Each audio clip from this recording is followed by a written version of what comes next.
Hello and welcome back to the First Issue Club. We're your weekly comic book podcast that guides you through the muddy and murky waters of the comic book industry. We're mostly looking at number ones. That's what we're interested in. Isn't it funny that we chose to name our podcast First Issue Club, and we're kind of a reading club for first issues? And we're going to cover the same thing that our name holds. Exactly. We made a promise to you when you searched randomly comic books into the podcast app. And you wanted first, or maybe you didn't, but now you're here. And we're going to deliver on what your assumption is. Yeah. That's worth at least 3 stars. You know that first are the best. You should give us 5. So we're, like we said, basically a reading club for first issues. So the books that came out last week, as you're hearing this and as this is released, we're going to have talked about a couple of the key first issues that we thought were the premiere releases for the week and that we're looking forward to discussing. And we want you to be part of that conversation with us on our socials and listening to the show, etc. at all. And we're thankful that you would even listen. Right. We do have a housekeeping item to attend to before we begin the show. That's true. Just a little quick thing. Yes. A very, nominal, not even worth mentioning thing. Right.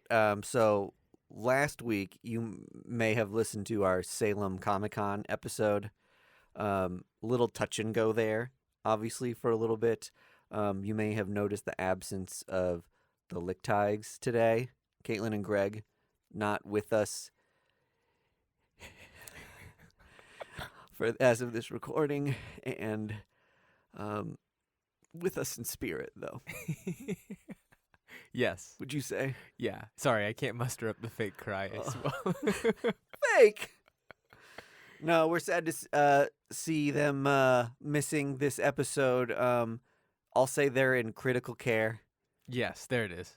They're going to make it. We hope they make it back. It's touchy. We'll never know if they survived the horrors of the Fright Week of the Halloween special of the Comic-Con. I don't want to freak people out too much by letting you think that in case they Greg and Caitlin have been in like a horrific accident. Yeah, because if they didn't listen to the last episode, they probably at this point think that like Caitlin and Greg have died. So this is a bit. Yeah.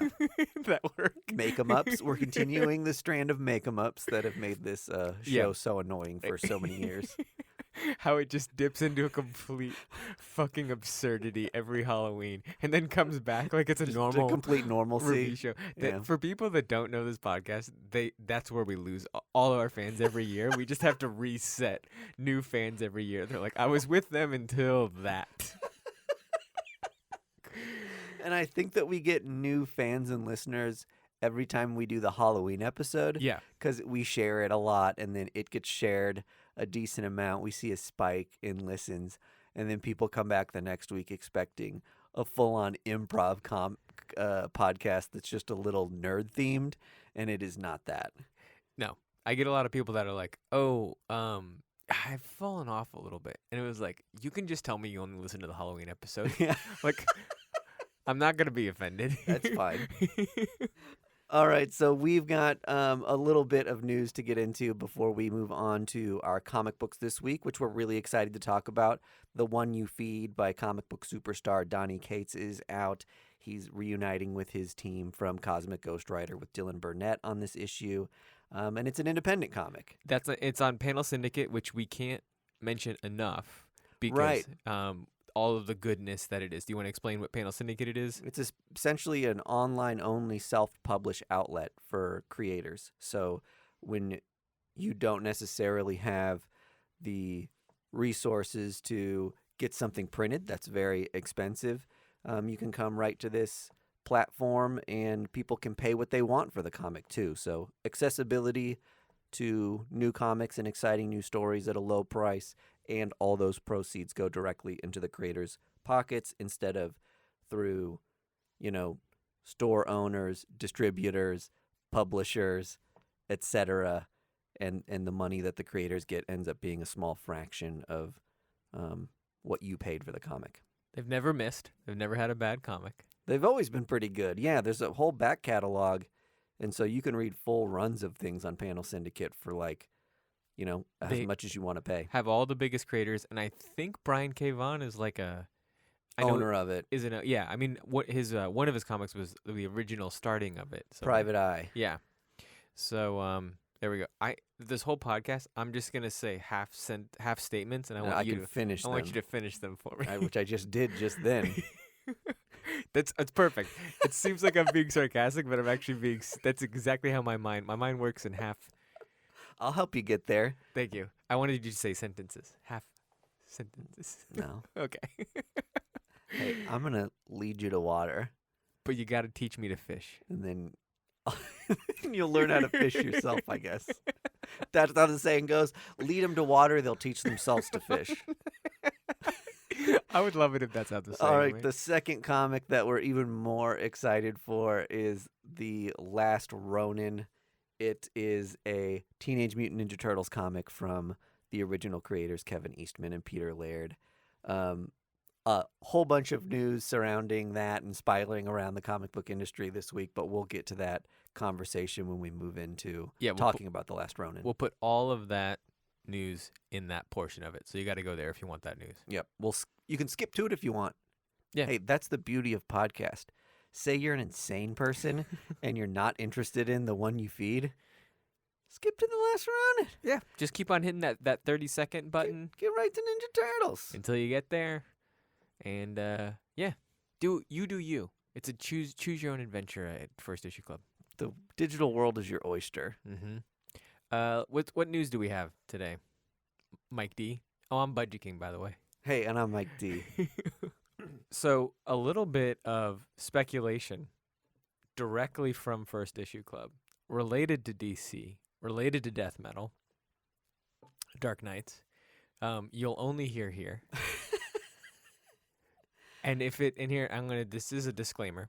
If it's true, you heard it here first.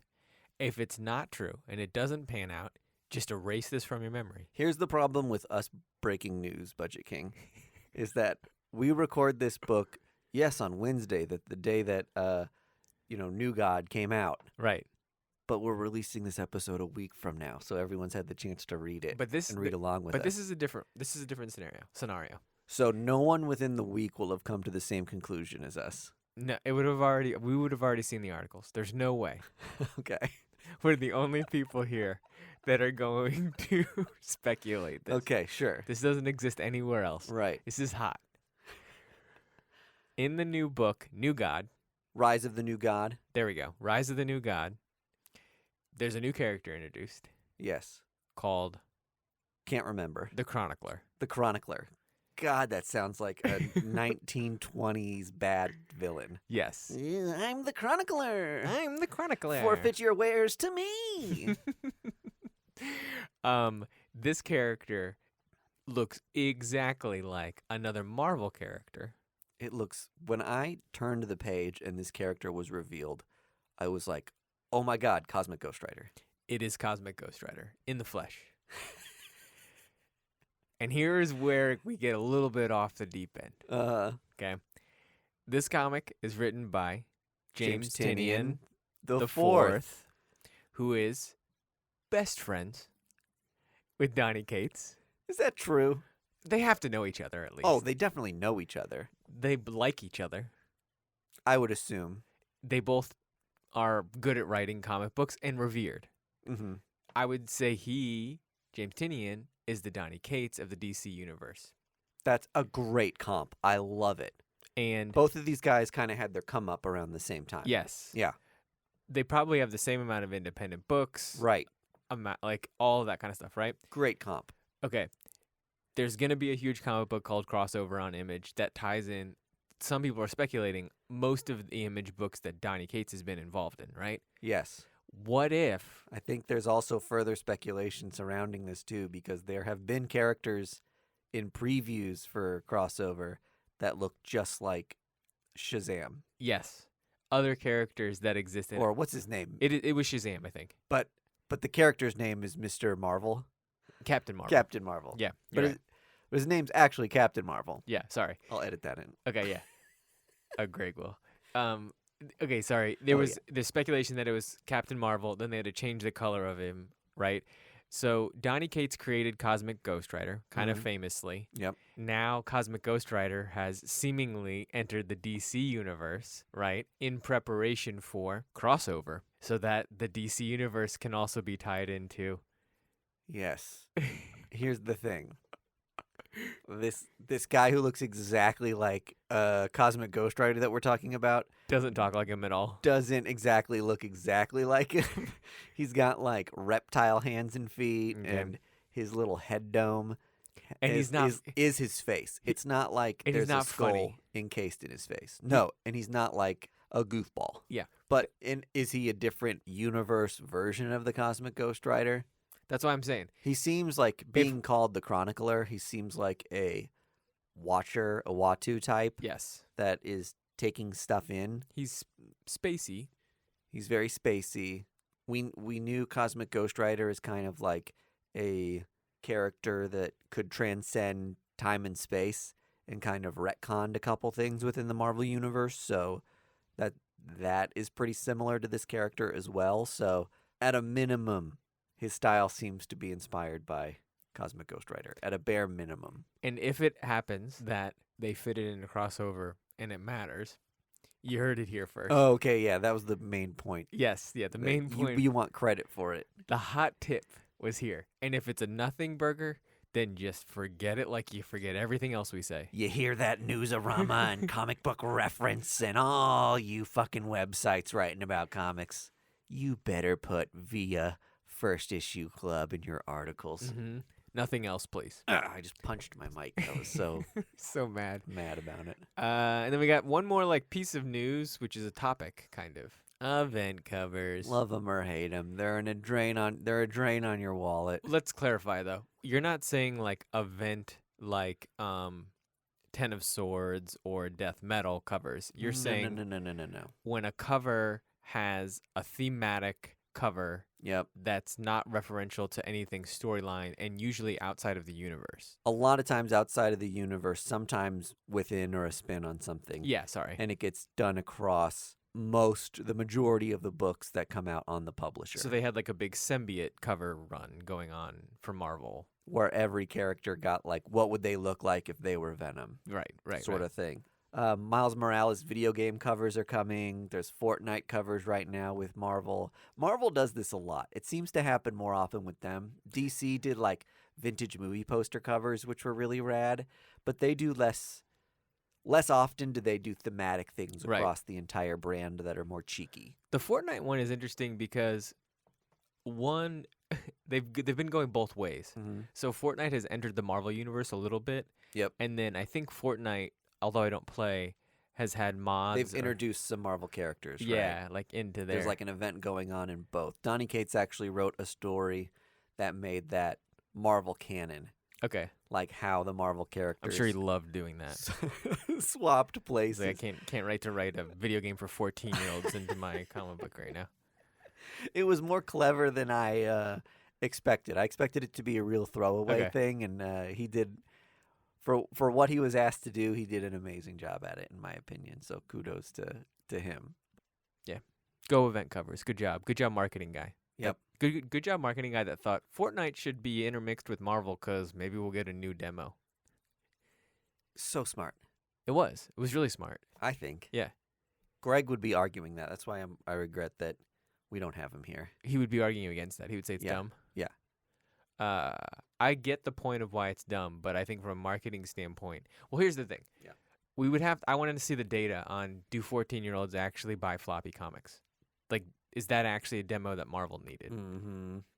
When I see people who don't go into comic shops often tiptoe in, it seems like young people are excited by that stuff. But they're not getting in very often. So you know what I mean? When you get like walk-in traffic, like that's when people are like, "Oh, there's a thing." So I mean, I'll tell you this: if I'm marketing guy at Marvel, and my boss says, "Get fucking young people to buy floppy monthly comics," and I don't care how you do it, the number one idea I would have is Fortnite, and then maybe TikTok. That was news. We did a lot of news there. That was fun. What do you think? I would love to get into the episode. We should probably Get this podcast started. That's the thing we say.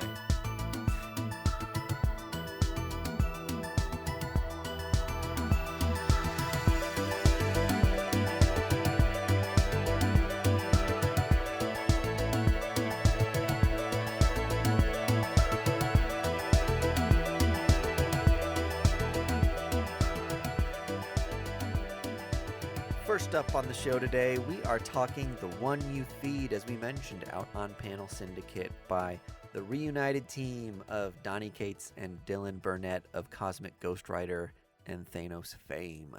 Whoa, we mentioned Cosmic Ghost Rider in the news, and look, here it is. Here we go. Pretty cool. Cohesivity. Are Yeah. we part of the crossover event? Are we in the crossover? Is there going to be, I know there's a comic book creator. Is there going to be a comic book podcast in crossover, the event? What if you read a comic book That said Budget King. and they had written us into it, but we were like wiping our butts with our hands and smelling our asses? I'll tell you what I would do. I would go straight to my boss, Yeah. give him double middle fingers, and say, I quit. Because I've just made it, buddy. Something's working. Yeah, something's working and it ain't you. It's me. See ya. Yeah. I'm on the golden road to fame. I am so excited to talk about The One You Feed. I know, you said I couldn't, you put me on a moratorium, what's that called? A ban. I couldn't talk to you about Yeah. this book before now. I didn't want anything said because I felt like we would probably have the same take, and I wanted to feel good about that when we saw each other's faces. Okay, that's great. Do I you, have do you a lot have of, like the take in your head that you know we're gonna say? I think not actually. Okay. So Well, I'm even more excited because I get to have a fun take. okay.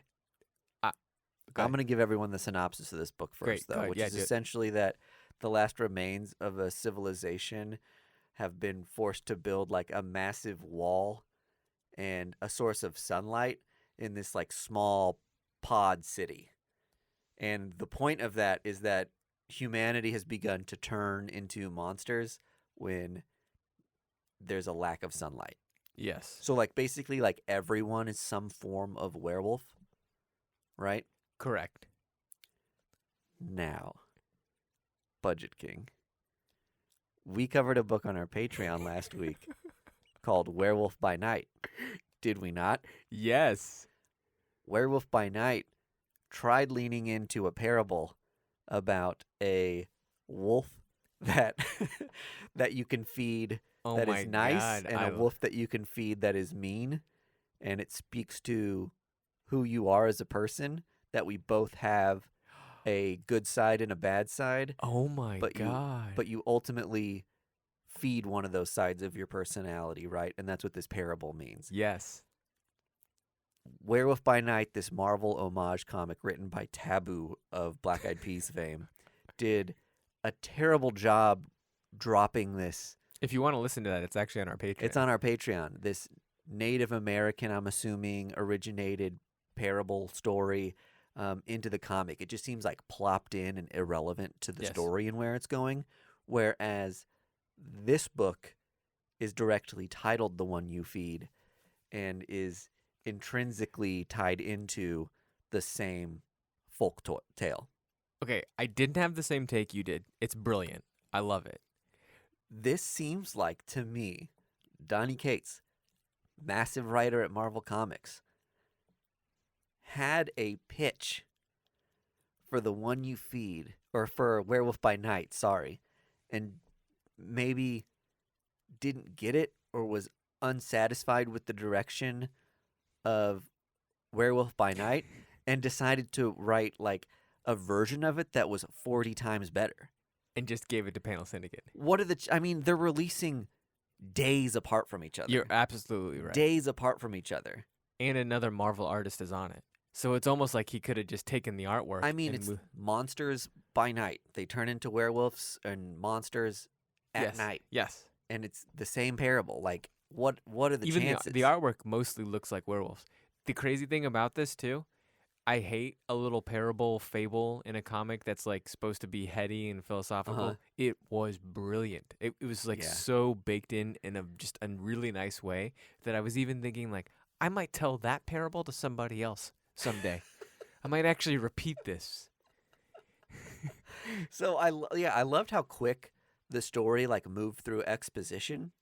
So kind of the synopsis that we gave happened over the course of maybe 3 pages, right? Yes, yeah. Where we're just showing like leap forwards in time, like day 1, we started to turn into fucking monsters everywhere. Day, like year 1, a year later, what civilization had looked like. 10 years later, and then 150 years later, this last holdout of humanity and this synthetic sun had been developed so that people can have normal working society and not just build their house and then burn it back down at night when they turn into monsters. One of the other things that's subtle is that this book is actually written in a voice to a person who lives in the city. Right. So like it's written as if you already know about the city and as if you are like him, like you're like alone and kind of a outcasty person. So I love the point of view of the narration. It gives us this like really thoughtful opportunity to have a young, interesting character. You would think normally having such a young lead, they wouldn't be able to speak to the history of where they've come from. Right. But this particular character is next in line for the monarchy Yes. of Bubble World, which kind of makes sense that there would be some sort of like in this post-apocalyptic scenario, we might revert to like a monarchy. Sorry, our English listeners, to say that that's like outdated, but Oh, the British listeners? yeah, They're good thing their monarchy doesn't have actually any political I know. rule over their It's, society. yeah, more of just for fun now. Yeah. Yeah, one of the coolest things about this comic book, which is just an obvious thing to say, is that the giant, enormous sword that the person wields is just iconic and defining to the comic. Yeah. That this kid gets sent out of the bubble, has to make it a night alone, and gets a sword that is twice the size of his Whole body. Yeah, like The his fact height. that he can lift it seems very like Final Fantasy. Right. Like the physics of it don't seem to make sense that this kid can carry the sword around. It almost looks like a sword so big that Null might be wielding it. It did kind of look like the Null sword. So I agree. another Donny Cates creation. Is it gonna cross over? I hope so. That would be awesome. He could put this in there in Sure. his crossover Yeah. thing. So anyway, Donny Cates likes big swords. There's also one in God Country. He really does. He likes enormous giant swords. Yeah. He totally does. That's really funny. Yeah. I never noticed that, but It's- you're 100% right. It's cool though. Doesn't Big sword. Silver Surfer and Silver Surfer Black makes like The same sword that Null has. I think. yeah, So that's it's- right. You're yeah. right. So it's the big sword. Big old sword. It is Final Fantasy is a good reference to what it is. Right. Yeah. So in any case, the narrative arc, I guess, starts because as a tradition, they're ready to pass like the monarchy down to the next generation, but the future king has to step outside beyond the walls of the safe haven and prove himself by battling his demons and becoming the animal within, but he doesn't change Yes. when he goes out into the world and like waits for like the sun to go down. He's just like a kid surrounded by monsters. Now I'm assuming that means that he's pure of heart, maybe, is kind of what we're learning. I think especially the way the parable ties in. You have to assume that if they change it, they will have thwarted readers' expectations. Right. I think everybody reading this thinks pure of heart, dude. So perhaps on the outside world, we are turning into the monsters that we really are on the inside. I don't know if it's you like- think it's going to come around to a metaphor. I think it might be that if you're the person that's on Reddit trolling someone and just spewing negativity constantly, that maybe you turn into A little bitch. a frog with fangs at night. Okay. This is one interesting take about Panel Syndicate that I will kind of throw out there. Everything I've read on Panel Syndicate so far felt like, whoa, I don't even know if this would go in traditional comic books. It kind of has to live here and just find its legs, right? Yeah. This felt like almost the most traditional comic I've read in Panel Syndicate, not in a bad way. Well, I totally agree too, because one of the interesting things that happens a lot when you've got creators writing stuff on Panel Syndicate is they're not bound to printed form anymore. No. So they could do interesting things with like page structure and the size and width and length of pages. A lot of them were doing them in HD horizontal. Yeah, 1080 so by more of like 1920. Yeah. Exactly right. And this book was more typical page structures, or Right. at least the version that we downloaded when we purchased this. Probably because he had it pre-written for Marvel already. And just pushed it over here. The evidence is This- adding up. We have two hot takes We about have Donny. two conspiracy theories Two conspiracy theories in this episode. about Donny Cates. We could go more. Donny Cates conspiracy episode. We got ourselves a title. Oh yeah. Man, what a tasty title. When you read this, your lips are going to be like, Ooh, salivating. Uh, Buy this book. Pay what you want. Enjoy it. There's been several Panel Syndicate books where like I appreciate what they're doing so much, but the weird collector in me is like, I wish I owned this. Well, you could for Private Eye. I guarantee Friday is going to come out in some way. Some like collected trade. Yeah. Yep. Yeah, you're right. I mean, is my Private Eye hard copy worth anything? No. But it's certainly like fun to read. Or a book you have too. It's just like fun to say. I'm I'm a big fan of this, and now I have a physical copy. It's like the reason I'm not. Let me be clear again, because I don't want people coming after me. There's a lot of people who buy vinyl because they love a band so much they want something to like physically hold on to. Yes. What I didn't want to happen was people to say, "You buy vinyl, you listen to it, dipshit." Hey, I get it. It's a way to listen to music. That's fine. People can also just buy it to put on their wall too. You and I think, are the same in this, that we're big music heads. Yeah. But like the convenience of our lives right now doesn't facilitate us playing all the vinyl we own. No.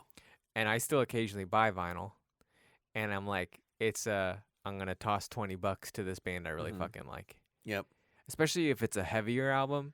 I'm not putting it on my main speakers. Like, I'm not gonna subject my 3-year-old and my wife to Norwegian black metal. Yeah, right.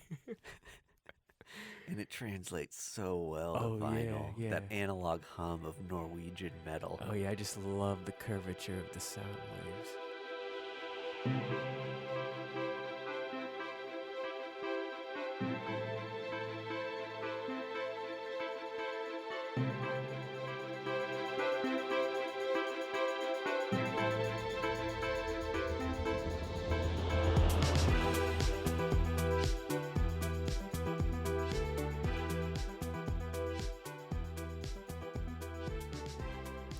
Next up on our reading club today, we've got The Last Ronin out on IDW from the original creative team that brought us Teenage Mutant Ninja Turtles way, way back when. Kevin Eastman and Peter Laird. Poor, poor Peter Laird. Nobody knows you, Peter. Nobody knows you, Peter. They all know your friend Kevin. Kevin Eastman. Yes. Glory be, creator of the Turtles.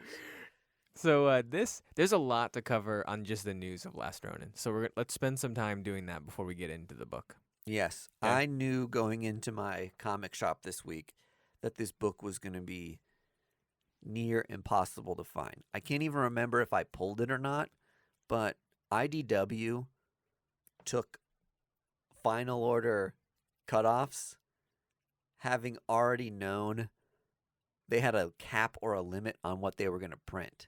Right. So they couldn't even send comic shops the amount of comics that they ordered, which makes it really tough when you've got people pulling comics like that.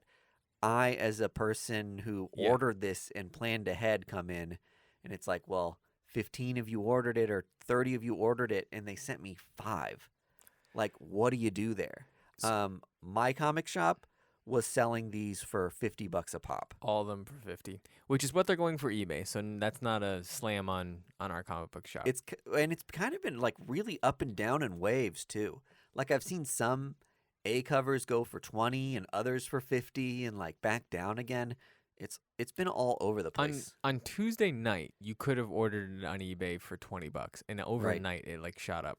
So that's what happens on a Wednesday too. That people start to realize, if you're not reading ahead comic book news, that like all of a sudden you go to your comic shop and everyone's talking about this thing, and now it's out of control. Right.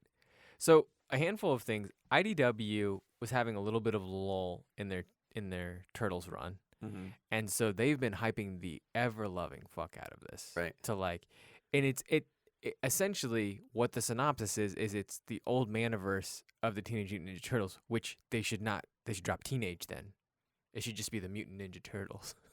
Well, I actually loved that in the book. They said, "Oh, it's a mutant turtle." Right. They didn't say teenage. No one ever said teenage. The book is called The Last Ronin, so there's no TMNT. Yeah.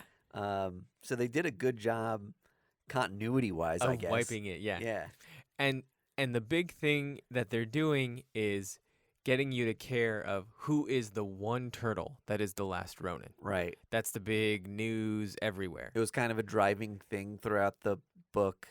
Did we mention that there is, what the crux of the story is that there's a last surviving No, we didn't say turtle? that yet. Yeah. We said it's the old maniverse of Ninja Turtles. There's one turtle surviving, and that turtle is going to go extract revenge on a descendant of Shredder. Yes, who is now the like head of the Foot Clan, which is the leader of this weird fantasy Earth Future world. in the future. Yeah. It did this this is such a common thing in fantasy novels, is a very like literal upper class and lower class. Yes. You see this all the time where there's this whole society and like an underworld, and like down in the sewers or sub-levels in the old subway tunnels. And then there's this beautiful, new, modern, Tokyo-looking city. It's like Hunger Games. That sits atop it. Yeah. Hunger Games. What's the Red Planet book that we loved? Yeah. I don't know if they ever made those into movies or not, but they got a whole other series of books. So there's like 3 more after the ones we read. Oh, my God. Yeah. I've read maybe 10 things that had the elitist city that literally sits on top of the lower class It's definitely city. a science fiction future thing to Yes. do. It's just to like imagine the world with actual classes like that. Right. That is amazing. Other news around this book, there were like 90 covers, Yes. and you were telling me that you can only really get them as incentive covers, so all of them are very expensive to get. Yes and no. This is one of those things where they made retailer incentives, which means you've spent so much on your order that we're going to commission an artist to do a cover just for your store. So like Now, the dilution of how many have been created and how niche that is. So like the Peach Momoko cover only went to one store? I don't know if that one was a retailer incentive or not. Okay, so there's retailer. That and might then have been a there's- normal and then there's variant. variants. Okay, Yeah. got it. Yeah. Okay. But the retailer incentive thing is the reason why there's like 70 covers. Okay. There's a lot of them, and they're hard to get. You can get the second printing of this. They're gonna way overprint, so you can, if you want to read it. It releases in December or something. Yeah. You can pre-order it. You can do that. You likely didn't read this comic, to be honest. If Yep. if you're listening to this podcast, unless you overpaid for it. Can I tell you something really stupid about the second printing for this? So they rushed the second print Okay. because they knew they fucked up the order on this one. Well, the second print's final order cutoff was this past Monday. Yes, I knew that. So if you went to your comic shop today, didn't get the book, and then said, order me the second printing, they say, oh, too bad, we can't order anymore. I'm sure comic shops have just speculatively ordered a bunch because they know people are going to want the second print. You could still go to the midtowns or the exactly other, right. all those digital ones and get your second one. Right. Pre-order those now if you want them. But they'll be available in abundance. IDW has to hate this fuck up because this is benefiting directly the secondary market because they only make a finite amount of money on the low print run. Totally. It doesn't matter how much buzz it's creating; they're not making $50 a pop. I guess that they're hoping that the second printings just sell a fuck ton. Right. So it makes me wonder how much Batman Damned sold after the first issue. Like that was a thing where they were like, "Oh, they're scrubbing the Batman's dick from the continuity of this thing, so it's only going to exist in this one comic." Right. Did people buy Batman Damned 2? just to read. Yeah, that's a good point. I don't actually know what the numbers are on that. That's a great point. I bet they dropped considerably. And the first one sold out like gangbusters. Yeah. And stores probably over-ordered the second one because of the hotness of the first one. So this is a 1 in 5. There's no way that this has any continuity back with the main Turtles line because it's so far in the future. Right. Like, I guess they could do a Vision Quest or something and realize some stuff. My assumption is that it's canon though. Yeah, that's a good point. Especially since it's the original creative team. Yeah, there will be new villains you haven't seen. Mm-hmm. Looks like Casey Jones's daughter. I loved that right away. Did you immediately know when they introduced her that you were like, "That's April and Casey's daughter"? Yes. Yeah, it looked like it. I mean, it was kind of and she's wearing. They were like, "Hey Jones." Right. He good reference. Just by coincidence, the Last Ronin steals her motorcycle. Yeah. So and April's in this as super old, I guess. Yep. That's a big reveal at the end of the comic. comic. Either that or has a cut up face. One of the two. She's seen some shit. Yeah. I don't think in the current run she's got her face messed up yet. I don't think so. So maybe that's something we see in the future. Were you having a moment when you were going through the book and trying to weed out what characters the Last Ronin could be because you were like, well, in this run Leonardo becomes half robot, so if we're making that continuity, then this Last Ronin isn't that talking character. about Urban Legends, Urban Legends, yeah. But I think Urban Legends is Elseworld TMNT. One of the things was Leonardo seems too obvious, so I was like, it's probably not him. Right. So one of the things was that the turtle that is the Last Ronin can talk to the other turtles in their mind. And so the voices that they're hearing, you're ruling out. One I felt was very obviously Donatello. He was saying sciencey shit. Yeah, kind of suggested hacking the mainframe of sorts, right? Yeah, right. And then one was very much an asshole. Mm-hmm. I felt like Raphael. And so that was Raphael, which was the big speculation was that the Last Ronin was Raphael. Yeah. And so if you're ruling it out that way, also the turtle carries all the weapons of the turtles, which is kind of cool. So you can't deduce it that way. Well, there were so many cool moments too, when he was taking out the shards of the leftover weapons one by one. The first one he takes out, you're like, oh shit, it is Raphael. And then he takes out the next one and you're like, wait. There were so many cool moments like that, I thought. Where they continually teased it and it just pushed the motion of the comic so much forward. Honestly, this was a great comic. Yeah. For as much hype as it is, I think it lived up to the hype. Well, we should note too that it was a 40-page or 50-page. It's Fat Boy, yeah. $9 cover price comic, so it's bigger than usual, and it benefited from that. I'll also say it wasn't dragged down by tons of dialogue. It was a little sparse. The conversational aspect of it with the deceased turtles was really cool. Tons of action. Yeah, in a really cool way. It felt like the turtles you want, and the fact that at one point the Last Ronin says I'm a ninja in a very cheesy way. Yeah. It worked because it was it's a reference to why everybody that likes Ninja Turtles now likes them because they liked them as a kid and they liked the ninja-ness of them, right? Well, and I think another thing that they layered into that you're like, oh, whoa, Like there were so many of these moments when he goes into that upper level of society, the lower level, you just realize it's become one big sewer, basically, right? So that was kind of cool to say, like, Earth has become a sewer.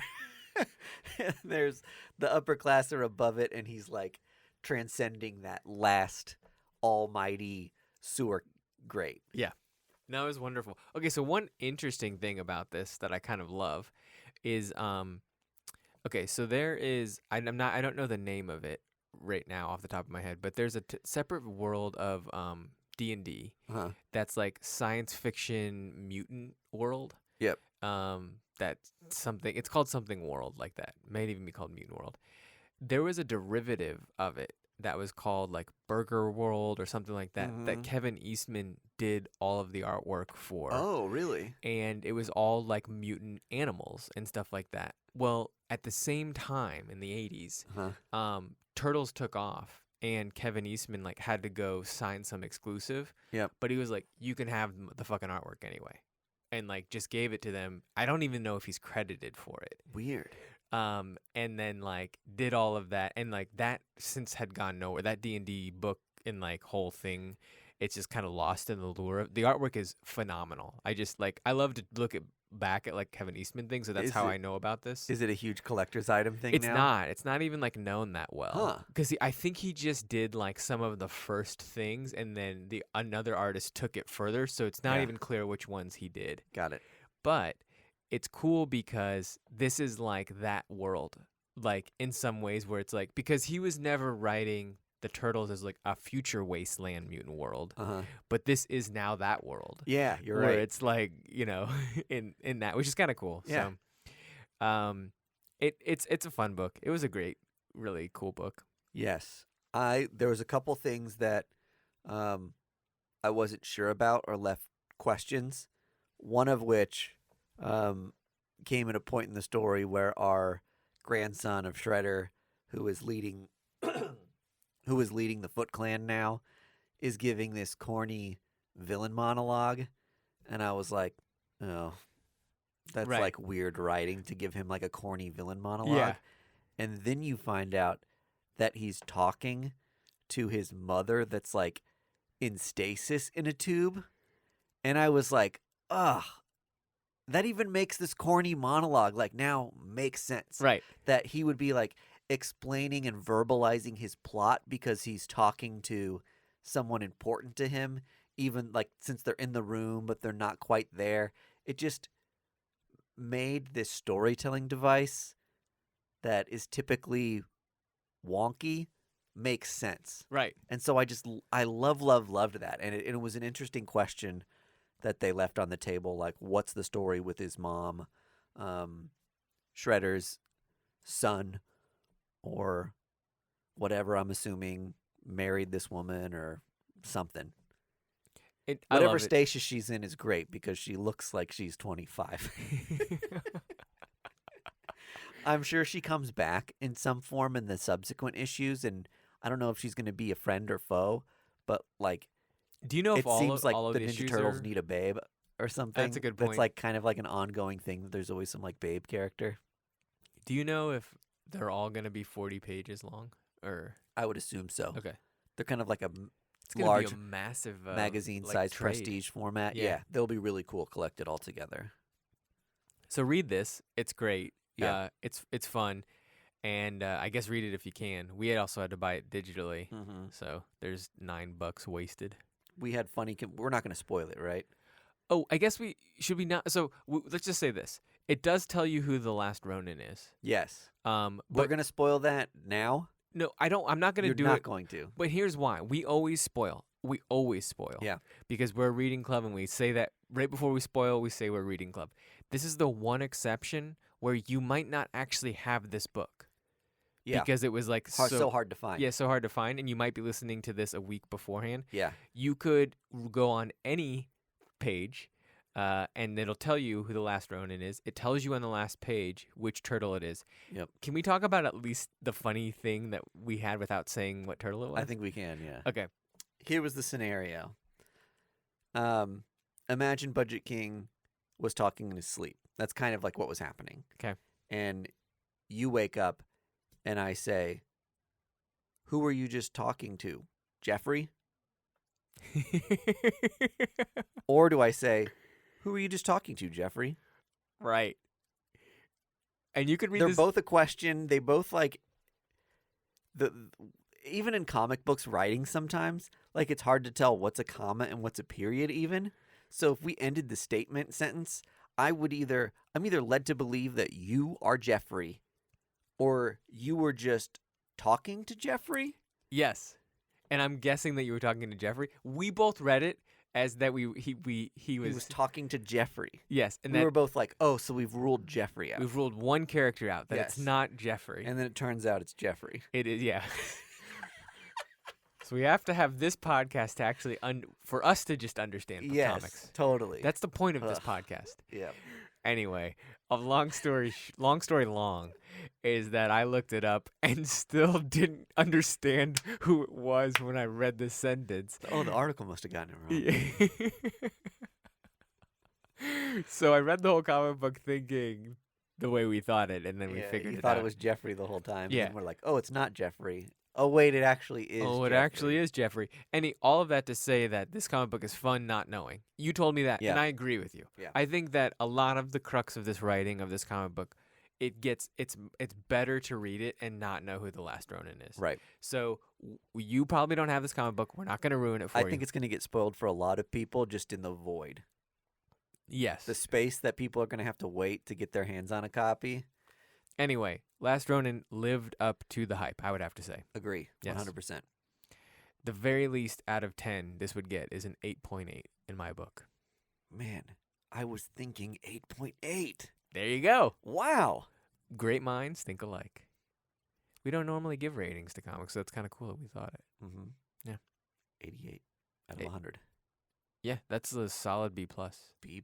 And we said at least. At the very least, yeah. That's like the low end. That's the bell curve. Yep. So. A book. I'm going to upgrade it to just an A. You're going to give it a solid A. It's a good comic. You're going to give it a 92 Long, at least. Beautiful. Well written. Loved it. Loved it. Yeah. Art was amazing. Yep. Can't say enough about this. Nope. It was great. Read it if you can eventually. I hope it's crossed over.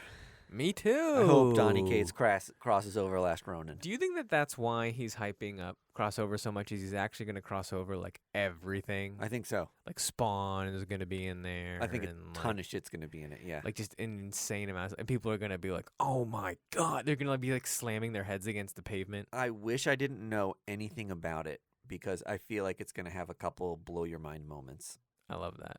It's crazy how much hype there is behind it. And I've ever seen is people were like, oh, Baby Teeth's probably going to be in it and God Country. Yeah.